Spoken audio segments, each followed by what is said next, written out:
Are you struggling to make great clips from your long-form videos? Then listen up.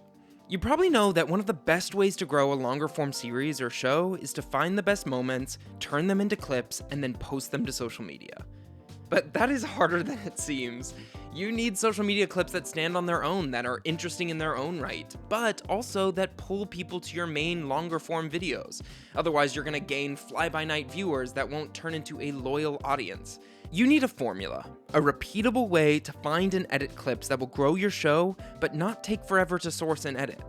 Today, we're sharing our 3-part formula to finding and editing great clips. We'll go through them one by one, including how to look for moments that will pop on social media, the secret to posting clips that drive viewers back to your main show, and which edits actually make the difference, and what tools to use. So, let's get started. Ingredient number 1, get the clip content right. The success of your long-form to short-form videos really rests on those long-form videos. That is your material that you're working with. So before worrying about distribution, let's make sure you get that message and execution right in your long-form videos by focusing on these 2 tools. First, what are the best aspects of your long-form videos?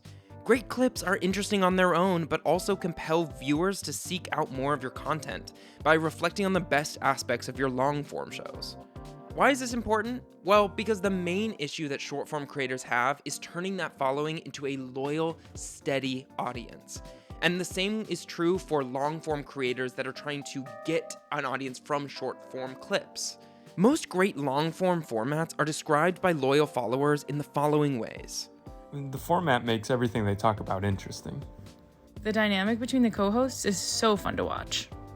They get into a messy side of a topic I'm interested in with real, unfiltered stories. They always have super smart guests who talk about ideas I've never heard before.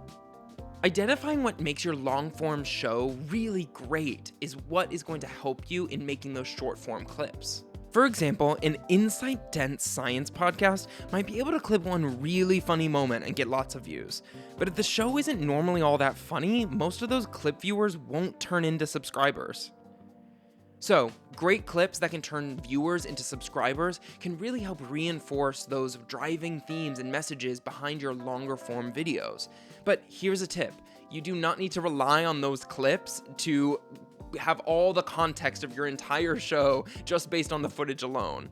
You can edit in extra content to make the clip more engaging. But we'll cover that in the final part of the formula, so keep watching.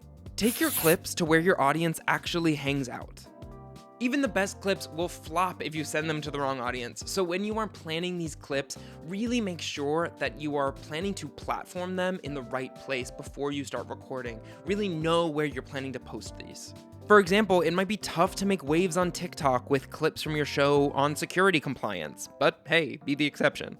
But those same clips might live a whole different life on LinkedIn. The important thing is to have good intuition and eventually evidence that the audience you want can be found on the platform you're posting to.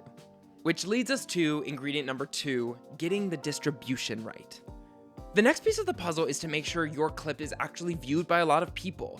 And we could spend forever talking about different algorithms and how they work, but I do think that playing whack-a-mole with different algorithm changes every time they change is probably not the best strategy to making consistently great clips. So instead, here are our recommendations on how to hone in on what type of videos are going to distribute best for you. Winning content usually wins again. Videos that have taken off before probably did so for a reason. Browse through your archive of longer form videos to make a list of the top performers. Now it's time to dig a little deeper and make a list of the videos that have the most views and engagement. Platforms like YouTube and Wistia show which sections viewers pause and rewatch the most in a video. YouTube makes this data even public on many videos. Use this data, look at the top moments in your longer form videos, and find segments that will likely perform well as clips. Why? Well, sections that cause people to rewind or pause are clearly grabbing people's attention. This is a useful hint that it's interesting enough to be a clip. The one exception to that rule is when there is dense information displayed all at once, like a chart or a table. Viewers often will pause on a part of that video just to take in all of the information that's on the screen, so be wary of that, or make a clip that encapsulates all of that information. Here's a YouTube example from Psych2Go's popular video, What Your Favorite Color Says About You. You can see the section on purple is the most replayed. This might tell you something about people who like the color purple, but it also says this section could perform really well on socials. And when you're discovering these moments, really take note of the magic behind them. Why are these clips working? Did you ask an interesting question just then? Did you shock your audience with an interesting fact? Did you reveal an unexpected outcome from an experiment you were running? If you can find these patterns in the videos you're making, then you should try to include more of those in the next video you make, because clearly that's the type of content that your audience is grasping onto. Next, it can be helpful to get to the heart of one interesting idea. Social clips should leave your audience wanting more, but not because you left information out. The best social media clips, they whet your appetite. They don't leave you hanging. It's for this reason that great clips usually share a single story, idea, summary, or description, or something that's easy to draw a clear line around. The clip feels complete, even if it's an abridged version of the full segment. Chris Walker, founder of Passetto, does a great job of this in the world of B2B marketing. Chris takes complicated topics and always gives a straightforward answer based on data and personal experience. His best performing clips all tend to lean on the one big idea principle, like this one. What should we do about publishing pricing on the website? And this is a topic that I've talked about a lot over the past 5 years. The clearer and more focused it is, the better the clip usually performs. But above all else, make sure it's all in one video. These clip viewers, they are passerby viewers who are more than likely not going to come back for a part 2. Interesting guests are better than popular guests. If you run a podcast or an interview show, really think about the fit of your guests, regardless of their social media following. Sometimes someone with a huge social media following has been around the circuit and they're recycling these same old stories over and over again. A guest with unique stories, or one who gels particularly well with your show's host, can do far better than just an established influencer, despite the smaller reach. Let's look at the New Heights podcast from the Kelsey brothers as an example. New Heights has featured superstar guests like Patrick Mahomes, Andy Reid, Shannon Sharp, yet many of their best performing clips feature Jason Kelsey's wife, Kylie, and all from a single episode. That's because at its core, New Heights isn't a football podcast. It's more about the lives, relationships, and opinions of the Kelsey brothers. And in that context, Kylie brought up interesting stories and a unique back and forth that other guests simply couldn't. This is a good example of the know your show point, right? New Heights knew the core values at the heart of its show and how Kylie could contribute to that. Ingredient number 3 is editing the clips well. You do not need a ton of editing experience in order to generate amazing clips, and in fact, over-editing could actually harm you. So here are recommendations for editing tips to focus on to create your best clips. First, visual effects take time, so choose wisely. Custom overlays, animation, these are all a lot of time and effort, and so you have to choose wisely. We found that the best things, the highest impact, lowest effort things, are the things you should really start out with, including quick text titles, especially in the intro, subtitle transitions, progress bars. One study, for example, claims progress bars can drive a 3.7 times increase in viewers finishing a video, but that hasn't been replicated.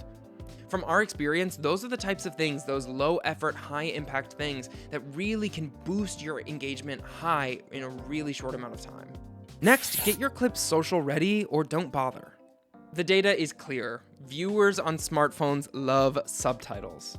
When adding subtitles to your video, they need to be accurate, legible, and engaging. Usually you can achieve this by adding some extra visual flair to your subtitles via dynamic movements, animations, or even emoji. You can try out Kapwing's subtitle generator if you need help adding these captions automatically. Another factor for adapting these long-form videos is context. Does this clip stand on its own, or does it need some context to support it? Sometimes clips contain really interesting ideas and stories, but they miss out on some important context. This is a really common thing if you are in an interview or podcast setting because you don't have the whole conversation to know what they're talking about. You can fix this with a short voiceover or some talking head footage to give the audience some context for what is happening. Here's an example from the Colin and Samir podcast. At the beginning of this short, they add a 3-second voiceover laid over some B-roll footage of their guest, Mr. Beast. The voiceover provides quick context for the viewer and tees up the rest of the clip, which starts with a question.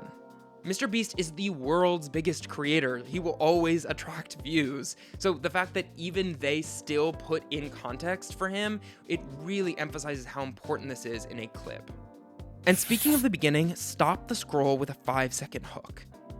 If the viewers aren't interested in the first 5 seconds, they're not gonna watch 30 seconds. So here are the best ways to start your videos to really hook them.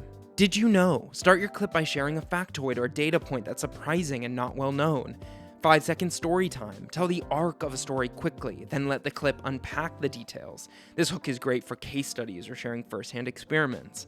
Ask a polarizing question. Start with a unique question where the answer is polarizing or unclear, and then answer the question in the clip.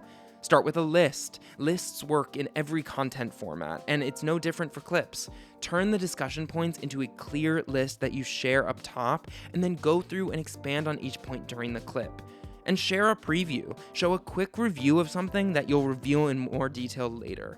Think of this almost like the record scratch meme, where you start in media res and then answer how you got yourself into that situation or arrived at that outcome. That is our formula for making clips that have an impact. But the real secret is that the perfect formula is different for each creator. So take note of what you learn. See what editing styles, what different hooks, what different content works better for you and your audience. And then put more of that in the videos going forward. Thank you so much for watching. If you enjoyed this, please subscribe for more tips on how to level up your content, and happy editing.